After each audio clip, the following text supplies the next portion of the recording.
दीपावली, जिसे दिवाली भी कहा जाता है, भारत का एक प्रमुख त्योहार है जो अंधकार पर प्रकाश की विजय, अज्ञान पर ज्ञान की जीत और बुराई पर अच्छाई की प्रतीक मानी जाती है। इस त्योहार से कई कहानियां और कथाएं जुड़ी हुई हैं। इनमें से सबसे प्रचलित कथा भगवान राम की है। भगवान राम की कथा।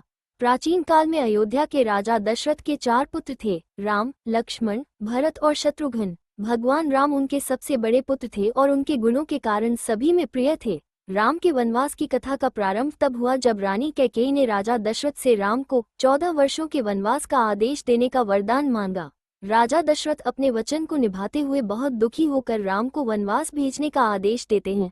राम के साथ उनकी पत्नी सीता और छोटे भाई लक्ष्मण भी वन में चले गए। वनवास के दौरान रावण, जो लंका का राजा था और एक शक्तिशाली राक्षस था, ने माता सीता का अपहरण कर लिया। इसके बाद भगवान राम ने वानरराज सुग्रीव और हनुमान जी की मदद से रावण से युद्ध किया और उसे पराजित कर माता सीता को मुक्त कराया। रावण का वध करने के बाद जब राम, सीता और लक्ष्मण अयोध्या लौटे तो अयोध्यावासियों ने उनके स्वागत में दीप जलाए। उसी दिन को दीपावली के रूप में मनाया जाता है। महाभारत और अन्य कहानियाँ। दिवाली का संबंध महाभारत की एक कथा से भी है। कहा जाता है कि इसी दिन पांडव 12 वर्ष के वनवास और 1 वर्ष के अज्ञातवास के बाद अपने राज्य में लौटे थे और उनके स्वागत में भी दीप जलाए गए थे।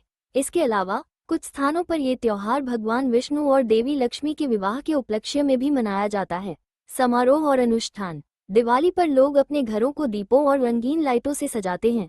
घरों में लक्ष्मी पूजन किया जाता है क्योंकि इस दिन मां लक्ष्मी का आह्वान होता है कि वे घर में सुख समृद्धि लाएं।